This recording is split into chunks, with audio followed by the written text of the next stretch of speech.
Hey guys, and welcome back to the Deep Threats Podcast. It is week 1 of the NFL, and we are ecstatic to be here today, and we are hopefully going to have a wonderful day. We're going to do a quick show today and get into things, but as always, you have your wonderful Augustus as the host, KJAM here, and then you have my co-host. I also like to call him Gandhi from time to time because he looks like he hasn't eaten in years, but he's here also. It's game day. Who's excited? I am. Let's get into it, ladies and gentlemen. A lot to talk about. Little time. All right. So what we're going to go over today, we're going to just kind of cover the news, anything that's kind of happened in the recent, Twitter feeds, essentially, because that's the news nowadays, what's happening on Twitter. And then we're going to go over the game, some stardoms and sit-ems for the game, maybe some betting odds, who you take, and what we think it's going to happen in this game. But first things first, Wheels, give me what you got in the news. What's new on the tweets? Just came through just before we started the show. Travis Kelce is expected to be out tonight. I would sit him anyways, just because of the injury. You don't want to risk. Kansas City Chiefs aren't going to risk him. No comment. I had him as a sit-him for a week. Yeah, we both did. I mean, I drafted him last night in the second round with a third pick, so I'll take it. Next news is OBJ was limited in today's practice with an ankle injury. No surprise there. Sorry, Ryan. That's Johnny. Out. Yeah, we did see that. That's one of the reasons why we announced it, too. Yep. And Nick Bosa obviously made headline news with making a huge deal with the Niners, a 5-year, $170 million When did that come through? Yesterday. So a 5-year, $170 million contract, $122.5 million guaranteed. That's $34 million a year. But guess what? You're not paying a quarterback, so you can spend that money on a defensive end. I mean, you have to pay. So here's the thing. Okay. Though this could get interesting. I got to turn my... There's 3 big positions in football, in my opinion. Obviously, it's quarterback, your left tackle... Hold on. ...and your DN. As you say that, though, you're paying Deebo Samuels. Did you not see who they were paying? Did you not see the tweet? I saw they're paying McCaffrey. They're paying Deebo. They're paying... now they're paying Nick Bosa. They're paying... They have, there's two defense... There's two D tackles. Fred Warner. Fred Warner, I think that's right. Fred Warner. They're paying the Ayuk's making just as much money as Christian McCaffrey. Yep. But you're not... So you're paying... I agree. Quarterback. I agree. A quarter of your budget is going to be saved for a quarterback at some point, but I think they were at $140 million before they even got to a quarterback. Yeah. This is Brock Purdy's contract year. Yeah. But so from what I'm saying, just real quick, is they're paying everybody but him, and then they're going to be like, all right, prove it. I mean, you have every single piece. Brock Purdy has 2 years, essentially. He's going to want a deal if he plays well this year. Oh, yeah, 100%. But he's got 2 years. That's so rough. Let's say if I'm Brock Purdy, right, and I ball out this year, and by ball out, like Jared Goff. Yeah. Sophomore year ball out. What type of contract? Do you play the next year? Not if I don't. I mean, yeah. You play for under $500,000 next year? Yes, I play. I play because I'm going to show people I can do it again. And if the Niners don't pay me, somebody's going to, because at the end of the day in the NFL, a quarterback is always going to be needed on a certain. Oh man, I don't know, man. I agree that Purdy's just happy to have the chance. Yeah. Right? I know he's ecstatic about having the chance. He's very humble about what is happening. He is ecstatic with the talent he has around him. Obviously, anybody would be with that team 100%. I mean, you have depth at every position. I will be interested. I think that'll be. You're paying also. We forgot about you paying Kittle. I'm kind of hoping that he does ball out now. Because I want to see what San Fran does, because we all know San Fran doesn't have the first 3 rounds of draft picks. No, but they'll have a 57 7th round and 6th round. No, those are what are those called? Supplemental picks, comp picks. Yeah, they'll have 12 awarded to them for every player they lose. Yeah, I hate the 49ers with a passion anymore. Some more news is Colts are going with a running back by committee with JT on the PUP list. There's no new news on him with the contract talks with the Colts.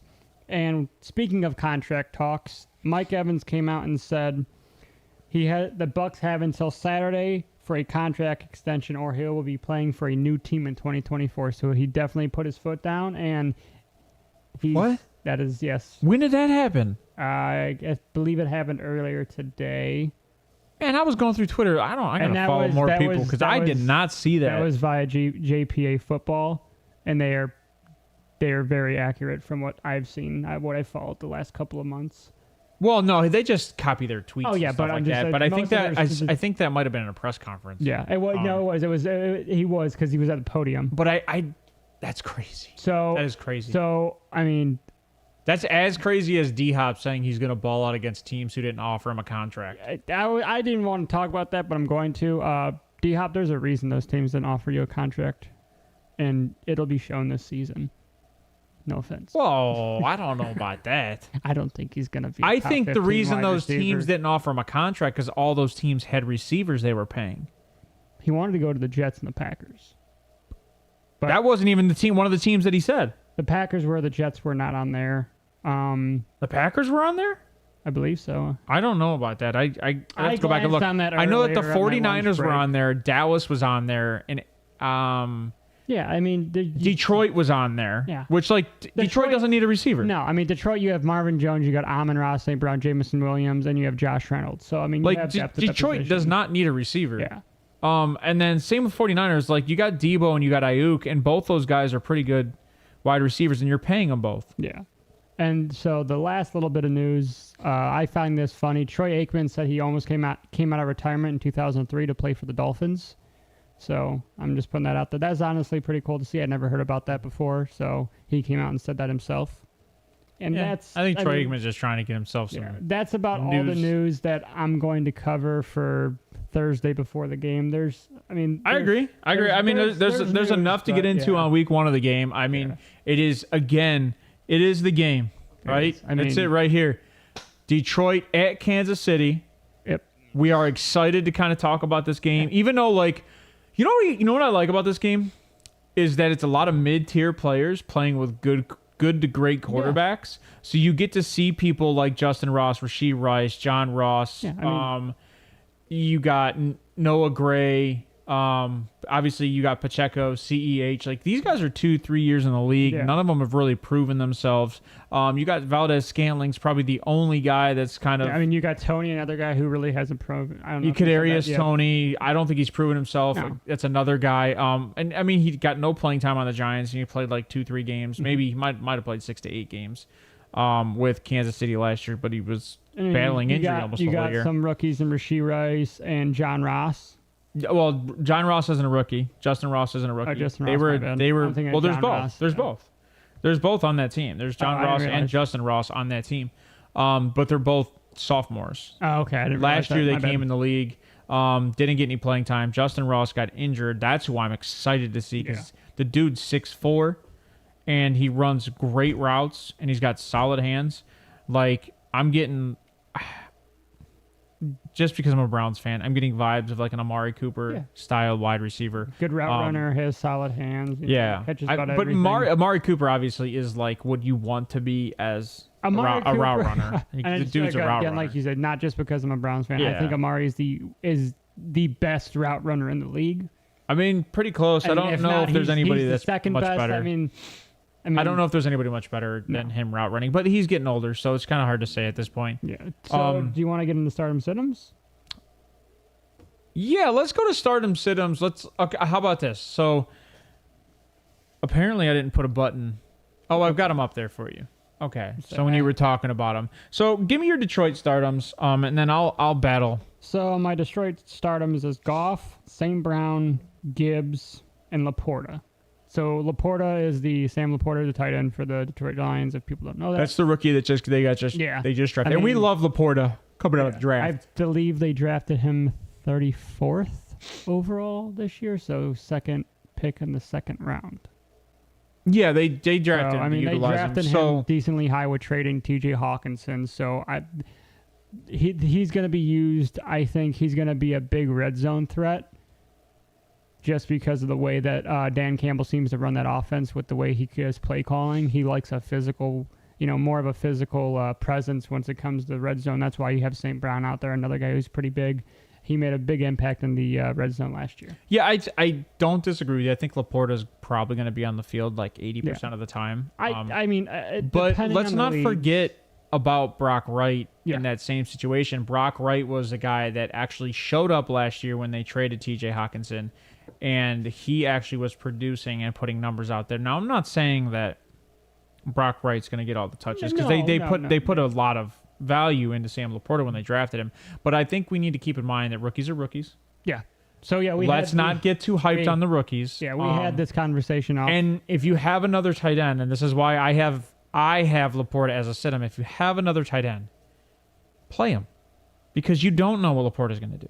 You have zero ideas what Laporta's going to do. Depending, some 14-man leagues, 12-man leagues, you might start him. Yeah, I mean, if you have deep, deep dynasty benches, like there's people that have 3-4 tight ends, and you might be like, this is all I've got for a tight end. Like, I would definitely start Laporta. I mean, definitely not. But when you look at my stardoms in this situation, like my stardoms for Detroit is Goff, Gibbs, and St. Brown. That's really kind of it. I wanted to put, like I told you earlier, I wanted to put Marvin Jones in there just because, like, I feel like St. Brown's going to get most of the coverage. Marvin Jones is going to get a lot of the underneath passes and is going to get a lot of like the out routes and stuff like that. So I think Marvin Jones is going to have a lot of touches on the ball. So in a PPR league, I would probably start Marvin Jones in a wide receiver 3 or flex spot. I'm sure you have better receivers, but if you don't and there's depth there, like I think if I were to put Marvin Jones at points, I'd put him at 12 to 15. I mean, so he definitely was a very good safety net for Trevor Lawrence last year with the Jags. Yeah, but so here's the question, right? And again, he was used a lot. How many times do you see the ball thrown today? Jared Goff's going to throw at least 30 times. Okay, so I think it's, and I would put around 38. Yeah, I would say they're going to average about 70 to 78 total. I think again, Mahomes right. So I think they both throw a lot, right? Yeah, so if you put 35 and 35 in each guy's hands, the question is someone's got to get the receptions. Yeah, I mean, so whereas like we all know Kansas City will throw to 10 different guys, and each guy might get 4 catches, whereas Jared Goff's going to throw to 3 guys. Yeah, I mean, maybe 4. Amon-Ra, St. Brown, like you said, Marvin Jones, Brock Wright, Sam Laporta, Jahmyr Gibbs is probably going to get the ball. Jahmyr Gibbs, and you still have Josh Reynolds as your third wide receiver. Right. So, I mean, everybody's going to get the ball, but I think that when you see the targets, it's probably going to be Amon-Ra and Marvin Jones. Yeah. And with Kansas, you want to go to Kansas City. How are your Detroit stardoms? That was my Detroit stardoms. Okay. Yeah, no. My Detroit stardoms were the same as yours. The only difference was I took Laporta off that list. Okay. Which I'll stay on Detroit. We'll just do that. I'll stay on Detroit, and my sit-ems for Detroit are Laporta, Brock Wright. I don't like either of these tight ends in this game. It's going to be a blocking fiasco. Those guys are going to be there to just protect Goff at the start of the season, let him get some rhythm with Jahmyr Gibbs, let him get some rhythm back with St. Brown, let him get some rhythm with throwing the ball downfield. This is not a game you're expected to win. This is a game you can win and you should win, but you're not expected to win it. I'm just saying, that's what I see happening. A lot more protection for Goff at this point in time. And then my other sit-em which I told you I changed to a stardom, was Marvin Jones. Yeah. So I took Jones off the sit-ems and I want him on the stardom. And I'll agree with you on that. I'll change him from sit-em to stardom. David Montgomery is a sit-em for me just because I think they're going to utilize Gibbs more again in the passing offense. So most leagues nowadays are at least half-point PPR, full-point PPR. He's going to be a lot more useful than Montgomery, especially to the team tonight. So do you think 70-30? Yeah. So I think the issue will be David Montgomery will take more of the red zone touches, but you're gonna have Monty gets the TDs. You're gonna have Gibbs get you there, so he's gonna be like Jamal-esque. Okay. From last year. So Montgomery gets the touchdowns. Yeah, Montgomery will get the touchdown. He'll be he's not going to, there's no bell count. And that makes sense because then you don't change the offensive plan that much. So, it stays consistent. Jahmyr becomes your Swift and Montgomery becomes your Jamal. Exactly. They're blueprinting it very similar because they're getting the same players, essentially. Yeah, I mean, the only thing you really wish you had is, a couple more wide receivers by the name of Jameson Williams who got suspended for 6 games, and this game might be completely different Could you imagine that field? Jameson Williams, Amon-Ra, and Marvin Jones? Oh, but that and you still have Gibbs and Brock Wright and Sam Laporta. So you got threats all over the field. That's a good you have team. Two number ones. The question is, whose defense is better? I think Detroit's defense is hands down better. So you're without Chris Jones tonight. Not a lot of people are realizing that. He still hasn't signed any contract. Is he playing? No, he's not. He's sitting out. He is not playing. He's not even in talks with the team right now, from what I hear. I mean, that. Well, he said opinions are like assholes. Everybody has one. They all smell. Yeah, but he's not playing tonight. He is out. That's a big difference. I didn't see that. You are now without your best defensive player and your best offensive player outside of obviously Patrick Mahomes without Kelsey.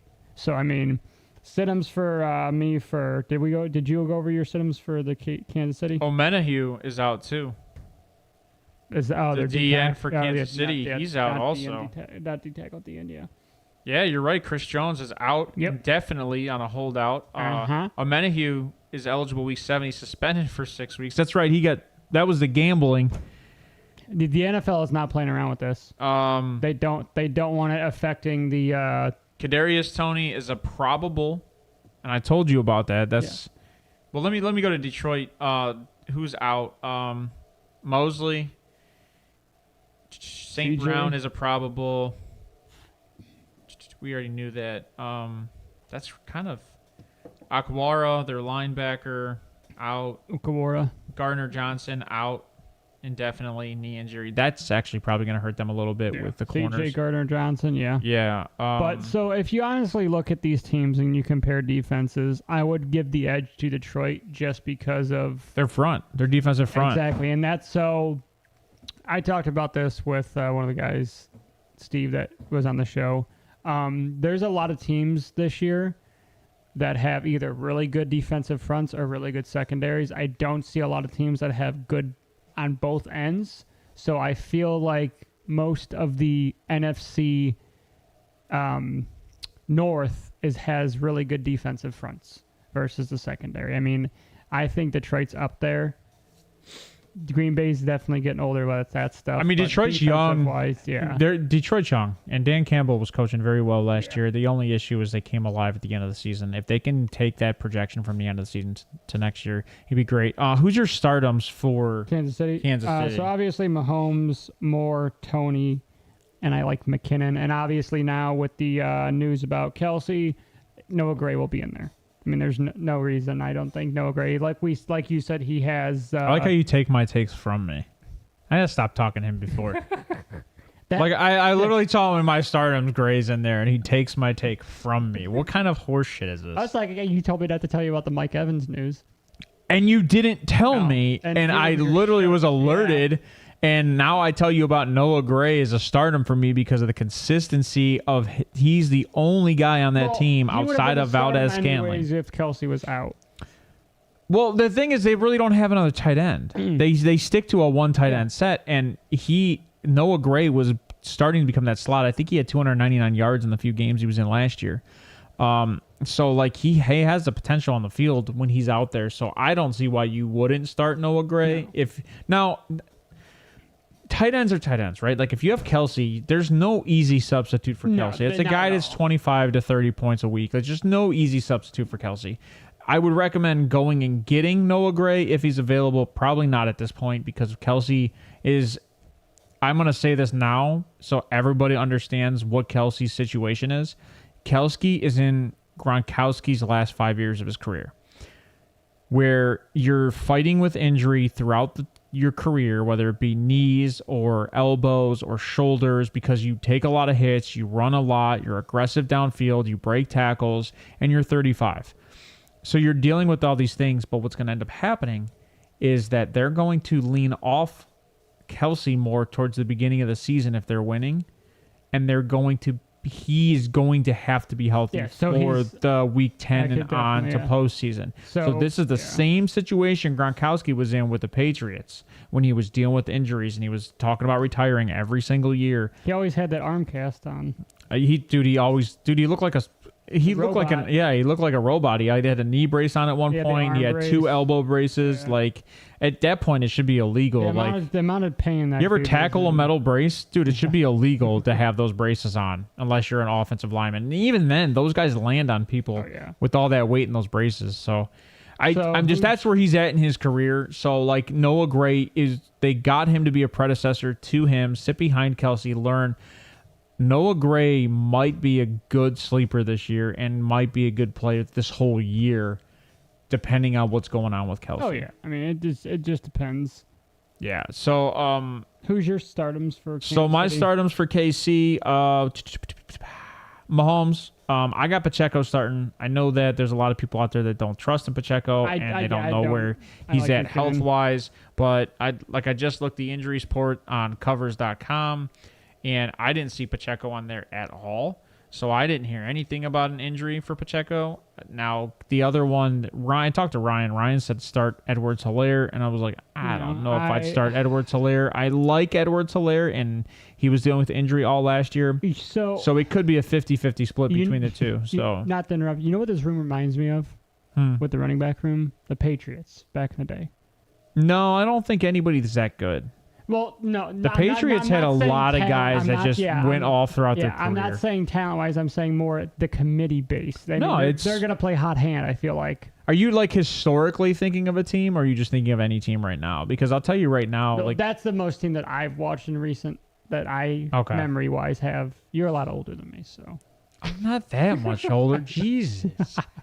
Yeah, no, I mean, I understand what you're saying, but, like, you've got many teams that they have a two-headed monster, and then they go and they have a guy that is a change of pace back. Yeah, I mean, and that's what McKinnon is for this offense. CEH and Isaiah Pacheco run completely different. Oh, yeah. And CEH is kind of the guy that's supposed to catch it. Pacheco is not. Well, McKinnon's kind of right in between those guys, I feel like, too. And he got 2, I think he had 10 touchdowns. It's honest to God. It's the Kareem Hunt, Nick Chubb, Dearness Johnson situation. I was going to reference that exactly. Yeah, I mean, it's very similar. Like right now, what they do in Miami, same situation. You got Mostert, you got Jeff Wilson, and now with Shane. And then same with Tampa Bay. They've got Chase Edmonds, Rashad White, and then they drafted Sean Tucker. And Sean Tucker's probably going to get the bulk of those carries. Shocker, people. Pay attention. Sean Tucker was undrafted free agent, buddy. Shocker. You were huge on him, though. I didn't say he was drafted, did I? Yeah. You said he was drafted. Well, I mean, I guess he was signed. He was signed. Yeah, that's a true statement. I mean, but I didn't know I said he was drafted. He was a top, I think he was 8th. He was supposed to be one of the top 5 running backs coming off the board, but because he was having health issues, which his medical records got released somehow. Yeah, somehow. Sounds like a bong mask situation. Yeah, somehow how that's not what's the against HIPAA? HIPAA. Yeah. I would be. It's ridiculous. I mean, that's a lot of money that he's missing out on right now. What, like $3 million? Well, we know running backs don't get paid. We had him in the 3rd, 4th round. We know running backs don't get paid. No, so just to talk about running backs. Running backs have a very slim window. I give top running backs 3 to 5 years. Obviously, Henry.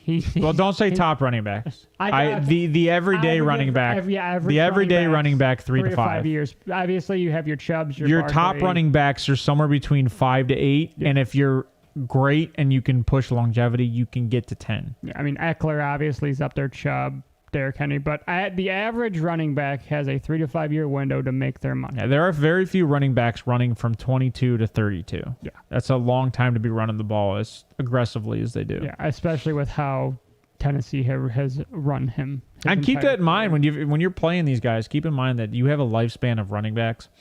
If you're going to go trade a running back, get a little bit. The reason why you want to trade them around 27, 28 years old is because they're at their peak. And they might have one more good year in them, which is great for the person you're trading to. But you're supposed to get the massive assets that come with that more year. I mean, that's why you trade them when you trade them. Think of Swift. I mean, look at Swift. Swift has almost no value now. Well, Swift has no value because he's on a team that has 5 running backs. Well, I'm saying a year or two ago, like you said, if you would have traded him, you would have gotten a decent amount of return. Yeah, I mean, yes. Coming off that one big season and then going into last year, yes, you probably could have gotten some good assets.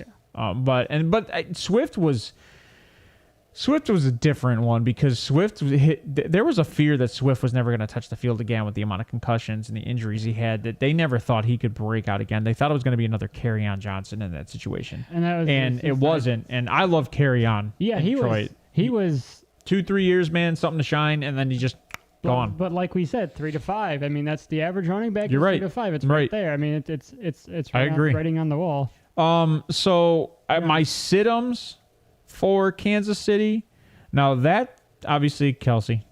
Yeah, I swear to God, Kelsey, if you haven't changed your roster and Kelsey's out tonight, that's your fault. You don't deserve. I have Tony as a sit-em because he's been dealing with injuries, and I think he's going to be on a limited snap count. Yeah. So your potential of being on the field is less. I love Justin Ross, but until I see what he can do, I'm not playing him. Okay. That's another sit-em. And he could be great. I have MVS as a sit-em. Yeah. So I mean, but here's what I will tell you, and I forgot to say my stardom. I have Richie James as a stardom, and I have Rashee Rice as a stardom. Rashee Rice is a rookie, and I don't like starting rookies. Yeah. So I mean, it's hard to trust anybody on that offense because everybody's going to get a ball outside of Kelsey. Because talking like Mahomes. I mean, outside of Kelsey, he really doesn't have another favorite. I agree. He throws to the open man. He doesn't lock on to one target, and that's what makes him so great. He dangerous. Yeah, he throws the ball. He gets it to his guy. He trusts them. He trusts them to catch the ball and move the chains. That's all he's doing. And like you said, some of these guys 5-6 receptions, maybe 30 yards. I mean, that's not a lot. So some of these other guys, that he's had some reps with Noah Gray, Sky Moore a little bit, Scantling, MVS. I mean, you can trust, but I mean, you could probably trust MVS. MVS doesn't get touchdowns. Yeah, that's why I like McKinnon. I think McKinnon. This is 100% why I like almost probably all three of their running backs today, because they all have production on the field. They all catch out of the slot. Sometimes you think they're going to check down a lot? I think Mahomes might be in a situation where he has to see the hole to throw the ball. Yeah. Whereas, like with Kelsey, he just knew he could throw the ball. Yeah, he 100% right. And I think that's with the Tyreek Hill. He knew he could just throw the ball. Yeah. And I don't know if that's there. Juju, he knew he could throw the ball also, but he knew Juju wasn't going to get open long. No, he wasn't close to Tyreek's. Right. But I'm just saying he knew that if he threw the ball, Juju was like a tight end. He was going to get the ball. So, I just don't see that there this year outside of Justin Ross. No, and, maybe they make a trade for somebody down the line. I don't think they will. But I think they want to see they have a lot of first year and second year guys on this team, and I think they want to build these receivers and see if Patrick Mahomes can build these guys. Oh yeah, I mean it's just think of the assets you would get if you built 5 receivers and you could trade them off and do it again. Yeah. Just think of the amount of assets you could accrue. You can get top 5, top 10 wide receivers every year out of the draft. A trade for Tyreek. Yeah. Yeah. I mean, you think of that, but yeah. But Tyreek's different because Tyreek was very good. Yeah, for multiple years, and he still is very good. Yeah. But that being said, who are you taking tonight? Right. That's the next question, right? Yeah. You want me to go first? You go first. Well, I'll tell you. We'll do so betting wise, right? We're gonna say that I have some bets I like. The spread just changed. Okay, so I took a bet. The spread just changed. Detroit was plus 190. What's it at now? Hold on. It was 3.5. It's now 4.5. Okay. I take money line. I'm taking the money line. Stats. Yeah. So according to Bet365, the spread is at 4.5 favorite to Kansas City. Now the over/under is at 52. Okay, so I have Detroit winning 27-24. I have the over. You have the under. Yes. So I have Detroit winning 31-27. Okay, so we both. I don't see Patrick Mahomes not slinging that ball for at least 3 touchdowns. I get it. I think McKinnon. So I have 3 guys scoring touchdowns. This is just random. Nobody specifically. I have Amon-Ra St. Brown scoring a touchdown. I have McKinnon scoring a touchdown. I have Noah Gray scoring a touchdown. I have Detroit winning. That's a parlay I have going for me. And that is the money line for Detroit, not the point spread. I think it's going to be I funny. have the under for what is it? I think it was 54 when I put the bet in. I think it was 52. And I throw 25 on it. So we'll see what happens. I mean, it's... oh, you're right. I think it was 54. And I think it dropped to 52. Yeah, because I used Bet365, so I got the parlay, the 30%. Oh, it dropped because Kelsey. Yeah. And that's weird, though, because the spread went more in favor to KC. Maybe with the... I don't know, Amon-Ra's playing from the last I heard. He's starting. No, like it's not... there's no injury. It's probable. Oh, it does say probable. But I still think the receiving core of the Detroit Lions without Amon-Ra is still better than... more consistent than what Kansas City has. Now, I'm not going to say better, more consistent. They have more... There's more veterans on that team than what's in Kansas City. Yeah, there's more of a That's so funny, though. So we both have Detroit. I've been a big Detroit fan this offseason. I have them winning their division. I think Detroit comes in and they prove a lot of people wrong, and they're going to be taken seriously. They're going to take this primetime game and the multiple they have this year, like we said, and dude, come on, man! Why you gotta bring that back up again? If you guys go watch the last episode, dude, if you look at the amount of primetime games that Detroit has, it's either A, they're going to be in the Super Bowl this year, or they're getting shafted by B, the NFL. The NFL says try it when your back's against the wall. Good luck. Yeah. And I think that's what the NFL is doing, because I don't think they like Dan Campbell. No, I think he's I don't want to say outspoken. I think he's an old school head coach, and I love it. I didn't like him in Atlanta either. So I love it. That's just me. I like his mentality. I like that old school, raw. I think that's it for me today. Taylor Swift fan. I don't know who that is, but I love that your name is Taylor Swift fan. Chiefs. You got Chiefs winning? You got a score? Do you know who's gonna score? Or do you got anything else there? Taylor Swift fan. I just that's funny. Swifty. Now you just made me think of Swifty is what's the cartoon? Jesus. Swifty, the old grandpa. Come on. Oh gosh. Rick and Morty. Yes. Rick and Morty. Yeah, that's stuck in my head. I'm getting old. I can't remember things as well as I used to. Over 49. Oh, you made a parlay today, huh? Okay, so Johnny has over 49.5 Mahomes plus 300 passing yards. I like that. Pacheco and St. Brown anytime touchdowns parlay plus 875. I would take an over 49.5. Mahomes plus 300 passing yards.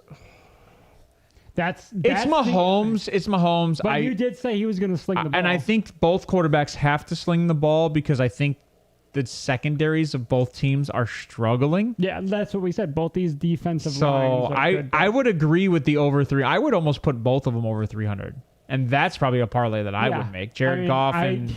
I could definitely see Amon-Ra St. Brown going for 125 yards, a touchdown, and 10 receptions. I mean, that's I can definitely see that. Johnny, you always take the less bets, more payout. You do this every time. I want to see what your betting roll looks like, because you probably paid like $10 last year and got like $400 off it. He's smart with it. He's like, you bet 50, you get the 50 for free, then you win, and then we bet those 50. I just want he's smart off it. There. I use Bet365. They have a parlay boost right now. They offered it to me. Yeah. I know, that's my point. So it's a plus 100. That's probably what he's talking about. Yeah, it's plus 100. Jared Goff and Patrick Mahomes anytime touchdown. So you throw 100, you win 200. You win 100, you get your money back. So it's 200. I had to put 100 in to get 100 back. See, but dude, you guys have some money out there. This economy is struggling. Okay, they're gonna both score touchdowns. All right, talked about that. That's it for us today. We both have Detroit Lions winning. We're going to tell you that right now from both of us. But I will also tell you guys, come watch us Sunday morning. We're going to do more Stardom Sit-Ems. Hopefully we can have somebody else come here with us and we can get their input. I would love to see you back here, Johnny. But Sunday mornings at 8, we are going live, and that's probably going to be an hour show. It might go a little longer, but we're going to try to keep it to an hour because because we keep going. We're going Monday at 6, we're going Thursday at 6, and we're going Sundays at 8 a.m. Yeah, so we're going 3 shows. The Monday and Thursday shows will be between a half hour to 45 minutes. Yep. However long we talk, and depending on the news and everything. It depends how much we have an hour slotted. It might take us a half hour. So we're going to... We both feel that the 3 shows will help us stay on top of things and up to date. And then we don't feel rushed during the shows, to just kind of cram everything. We can talk about more of the stuff. Like today, it was specifically pretty much news, and then the matchup tonight for Thursday Night Football. And then also Monday's probably going to be more on like Monday Night deep Football. sleepers, people who are going to be there for your waivers on Tuesday. Monday Night Football, we're going to talk about that. And then anything post-game we need to talk about, we'll get into that. So the Monday show will probably be like 45 to an hour, just because there's just so much to get into. Yeah. But that being said, I hope you guys have a wonderful weekend, and we will see you Sunday, and good luck Detroit tonight. Football's back, baby. Great time of the year. Woo!